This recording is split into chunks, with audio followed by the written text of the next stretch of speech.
쏠쏠TV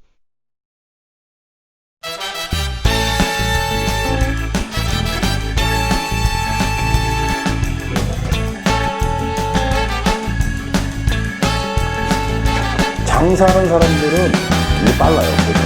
부동산 정책에 대한.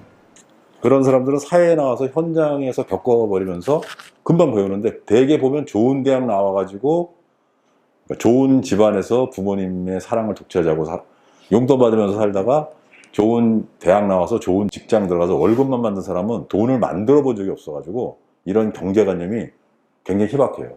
그 사람들이 할 수 있는 경제관념은 되게 아끼고 모으는 것밖에 없어. 근데 그거는 화폐 가치가 높을 때 얘기고, 지금처럼 돈이 쓰레기야. 이자가 거의 없잖아, 은행에 넣어도. 그걸 왜 모으지? 그래서 지금은 화폐 가치가 떨어져 있을 때는 화폐 가치보다 더 가치가 나가는 거를 내가 그런 자산을 확보해가지고 자산을 증식하는 게 훨씬 똑똑한 거야. 장사하는 사람이 한 달에 200만 원씩 월세를 이제 내고 있어요. 월세. 그럼 1년에 2,400만 원이거든. 이 사람은 이게 얼마나 가치가 있는지를 잘 몰라요. 2,400만 원의 가치를 몰라, 재테크에서.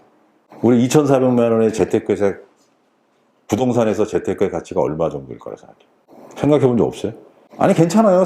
그런 거 모르니까 나한테 온 거지. 누가 뭐라 그러나. 여쭤보는 거 혹시 아실까 봐서. 이거 아시는 분 있어요? 2,400만 원의 가치가 얼마쯤 될 것 같아요? 수익률은 나눠가지고. 예? 뭐요? 수익률이요. 보통 상가 같은 경우 3%에서 4% 정도면 괜찮은 거라 그러는데. 그렇지. 잘 아시네. 예. 맞는 얘기입니다. 그러니까 그걸 우리가 시장 환원율이라고 그러지. 기대 수익률이라고 그래. 보통 뭐 한 4%로 해볼까요? 4%로. 그러면 6억이잖아요. 이 가치가 내가 6억이라는 돈을 굴릴 수 있는 거야. 그러니까 이 사람이 똑똑하다면 어떻게 하냐면, 빨리 그 동네에서 월세를 잘 받을 수 있는. 또 월세가 잘 안 나오고 막 그러는 걸도 있잖아요. 그러니까 이제 장사다 보면 그 동네를 좀 많이 알게 되니까 월세가 잘 나오는 물건을 이제 눈여겨보다가 또 중개업자하고도 좀 친하게 지내는 거예요. 내가 항상 얘기하는, 좋은 물건 있으면 연락 주세요. 내가 전화비는 드리겠습니다. 그렇게 사귀어놓으면서 물건을 기다려야 됩니다. 자, 그러면 어쨌든 요즘은 대출이 많이 억제가 됐잖아요. 대출이 항상 억제되는 건 아니죠. 전에는 뭐 80%도 대출 받아가지고 쓸 수도 있었고, 지금도 근생 같은 경우는 뭐 한 50%, 60% 나와요. 주택은 40%밖에 안 나오고, 유주택자는 아예 못 나오는 거지만, 6억을 빌려서 이걸 삽니다, 그냥. 네? 6억을 빌려가지고 건물 하나 사는 거예요. 그러면 6억에 대해서 이자가 요새 한 3% 합니까? 6억을 빌리면. 그러면 1,800만 원이죠. 그러면 월세를 내는 것보다 이자를 내는 게 싸요. 그게 화폐 가치가 떨어져 있을 때 하시는 거예요. 그래서 저금리 시대는 돈을 빌려줘서, 저리로 빌려줘가지고 사업에 자꾸 서서 경제를 활성화시키라고 해서 빌려주는 거예요. 그래서 지금은 돈을 많이 빌려주고 경제를 활성화시켰었는데, 부동산으로 다 돈이 흘러들어가서 부동산 값이 뛰니까 대출을 지금 억제한 거예요, 사실은. 원래는 이게 저금리 시대에서 하고 지금 안 맞는 짓을 하는 거예요. 저금리 시대는 은행에 돈을 집어넣어도 돈이 안 되기 때문에 다른 곳에 투자하려고 그러거든. 그럼 이 사람이 똑똑한 사람이면은 이 돈을 은행에서 빌려가지고 이걸 사는 게 나아요. 그러면 자기가 2,400만 원 이자를 안 내고 자기는 그냥 이자만 내면 되는 거예요. 그런데 세월이 흘러. 그러면 이 사람은, 똑똑하지 못한 사람은 계속 월세만 내고 있는 거예요. 자기는 아무것도 없죠. 남는 게 없어요. 그리고 월세는 계속 올려달라고 그래. 근데 이 사람은 자산 가치는, 화폐 가치가 떨어지고 물가가 오를수록 자산 가치는 상승하기 때문에 이 6억이라고 빌려가지고 돈을 빌려서 산 거는 지금 뭐 7억, 8억 이렇게 되는 거예요. 제일 먼저 돈 벌면 해야 될 일은, 당신이 이 근처에 조그만 빌딩이라도 하나 사는 거야. 나중에 많이 오를 거예요. 우리가 그 어떤 회사에 그 똑똑한 사주나 똑똑한 사람들은 돈을 좀 벌어서 모이면 바로 건물을 사요. 공장을 사. 삼성 보세요, 삼성. 삼성이 돈 벌면 건물 사잖아요. 그럼 나중에 경기라고 하는 것은 좋을 때도 있고 나쁠 때도 있어요. 그러니까 삼성 같은 사람들이 돈만 들어오면 그 사람들도 대출 이빠이 받잖아요. 그러면 돈만 받으면 건물부터 사는 거야. 왜? 계속 오를 거에 뻔하거든요. 왜? 자기네가 인플레이션을 조정하는 주범들이잖아. 정부하고 은행하고 기업이. 그 사람들은 인플레이션을 조정하는 주범이기 때문에 물가가 계속 오르잖아요. 그렇기 때문에 화폐 가치가 떨어질 것을 너무나 잘 알기 때문에 빚을 계속 지는 거야. 인플레이션 시대에서는 빚을 진 사람이 유리한 거예요. 화폐 가치가 떨어지기 때문에. 디플레이션 시대에서는 현찰을 갖고 있는 사람이 유리한 거야. 그러니까 왜 정부나 기업이 은행에 계속 빚을 지려고 하겠어. 계속 인플레이션을 조정하면 자기 빚은 점점 줄어들거든. 그 여러분은 그것도 모르고 계속 은행에다가 돈을 집어넣거든. 돈의 가치는 계속 떨어지는데 쓰레기를 계속 모으고 있는 거지. 그러니까 결국은 부동산 값은 뛰고. 왜? 돈이 그쪽으로 흘러들어가게 돼 있다고. 저금리 시대는. 그러니까 여러분들은 지금 경제에 대해서 굉장히 고수들한테 농락당하고 계시는 거야. 그러니까 결과적으로 뭘 하냐면 이제 아파트라든 이런 부동산 투자로 가야 되겠다고 마음먹은 게 왜 그러냐면 하긴 해야 되는데 뭘 해야 될지 몰라요. 정보가 너무 없으니까 그냥 아파트가 그래도 제일 난 줄 아는 거지. 그러니까 맨날 쌀 때 언제가 싸니, 언제가 그럼 오르는가 찾고 어느 지역이 좋니 안 좋니 이거 따지고 다니면서 하다 보니까 그것도 빨리 좀 했으면 좀 벌었는데 늦게 하니까 뭐 망연자실해가지고 지금 젊은 사람들은 그냥 삼포, 연애, 출산, 결혼을 포기한 삼포 시대에서 오포 시대가 됐다는 거 아니야.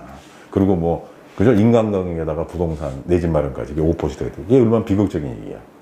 요즘은 또 나한테 선생님 저는 불인인데요. 선생님의 도움이 필요해요. 그렇게 하는 사람이 간혹 있어요. 그래서 내가 불인이가 무슨 뜻인가 물어봤더니 그게 부동산 어린이를 불인이라 그러는데 아니 진짜 내가 처음 그래서 내가 요번에 강의 제목이 불인이 투자에서 탈피하기. 그렇게 한번 내 강의를 하려고 그래요. 너무 재밌잖아. 그래서 주린이도 있대, 주린이. 주린이는 뭐야? 그랬더니 주식 투자의 초보자. 아, 비극적인 일이지. 그래서 내가, 불인이는 그럼 어떤 투자를 하나 이렇게 알아봤더니 불인이가 제일 좋아하는 게 아파트더라고. 그냥 아파트밖에 모르는 거야. 그 다음에 돈이 없는 애들은 분양받으려고. 맨 가점을 막 연구하는데 가점을 맨날 연구한다고 가점이 늘어나는 게 아니에요. 그러니까 가점이 안 되면 포기해야 되는데 가점을 계속 계산하고 있어. 계산하면 가점이 좀 늘어나나? 그래가지고 모른대. 확률 게임이래나? 뭐 추첨도 있고 그러니까 뭐. 근데 그러다가 그게 10년 동안 안 되면 그 사람 인생은 어떻게 되는 거야? 왜 불확실한 미래에 목숨을 걸지? 10층 아파트에서 떨어져서 살 수 있는 확률이 50%고 죽을 확률이 50%야. 뛰어내릴 수 있어요? 당첨될 확률이 내가 볼 때 5%도 안 되는데 내가 그러지 말고 1억 이하의 투자를 해서도 서울에 아파트를 얻을 수 있는 방법이 있어. 그런 투자를 내가 가이드를 해드릴 테니 그렇게 한번 해보세요. 그러면 모르기도 하지만 의심도 하는 거야. 자기 머리는 이해가 안 되거든. 그래서 그거를 이제 또 집에 계시는 남편이나 아내한테 설명하면 남편하고 아내가 그래 참 듣고 보니 좋네. 그거 한번 해봐라고 하겠어요? 지금까지 금연 그걸로 산 이유는 둘 다 몰라서 그런 건데 그거 모르는 사람이 한 번 들어가지고 그거 모르는 사람 설명하면 그게 전달이 되겠냐고. 대판 싸우지 않으면 다행이라고. 그래서 여러분들이 지금이라도 그런 상투를 겁을 내려면 상투가 없는 부동산에 투자를 해야 되고 상투 없는 부동산이 어떤 부동산인가를 내가 지금 말씀을 드렸어요. 재개발, 재건축에 대해서 한번 내가 좀 더 자세하게 나가볼게요. 제가 우리나라 재건축, 재개발 최고 전문가 중에 하나라고 자칭하고 있는 거에 대해서는 알고 계시나요? 그게 무슨 학위가 있거나 검증된 건 아니에요.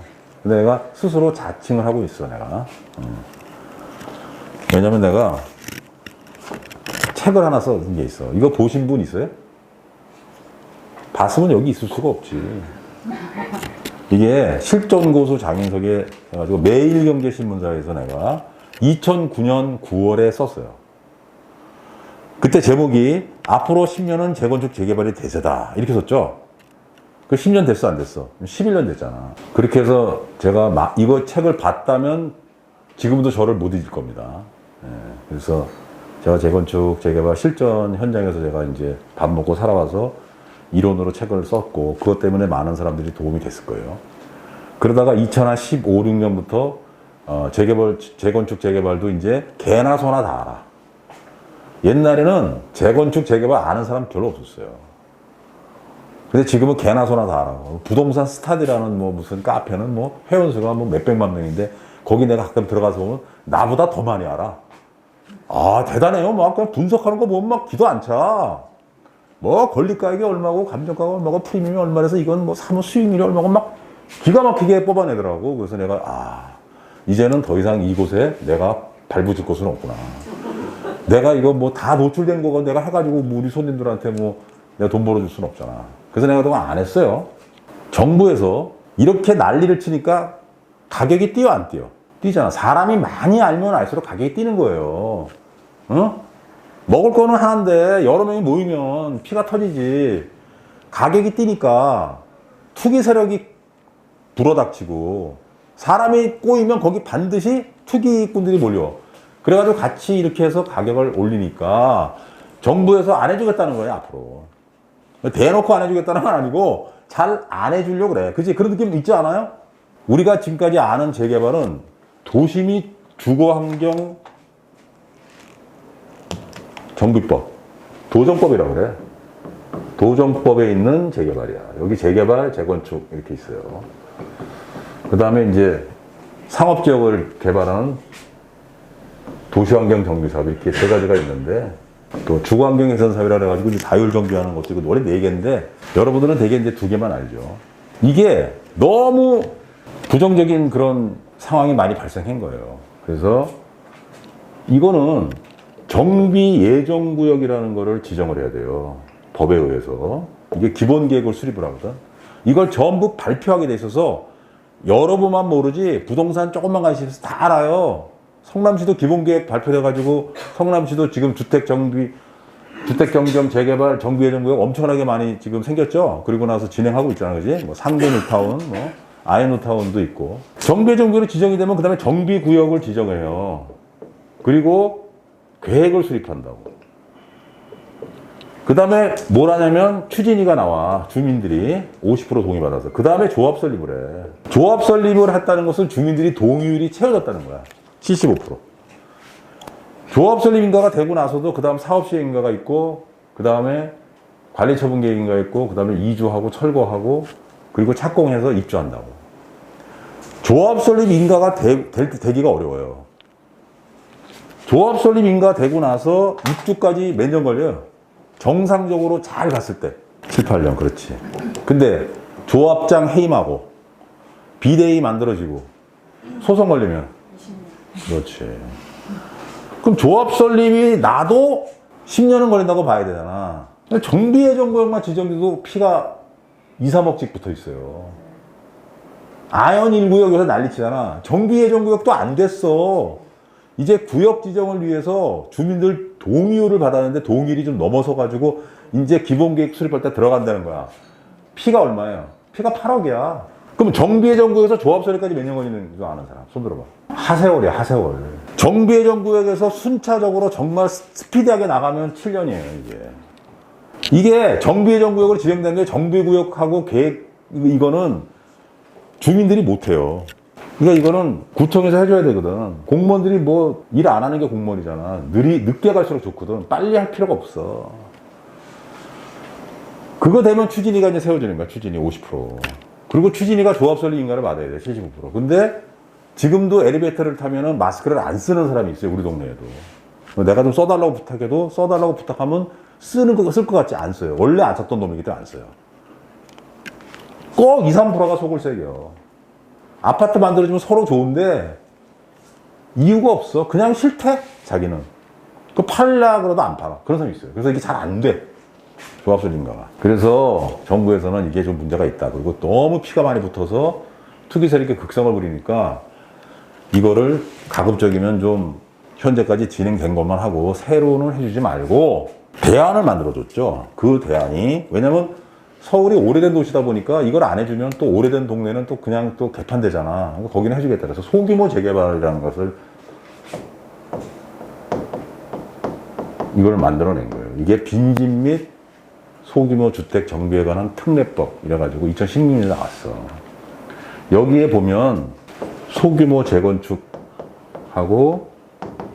가로주택 정비사업이라는 게 있어. 가로주택 정비사업이 소규모 재개발이고, 그 다음에 재건축의 소규모가 소규모 재건축인데, 여러분은 가로주택 정비사업만 알죠?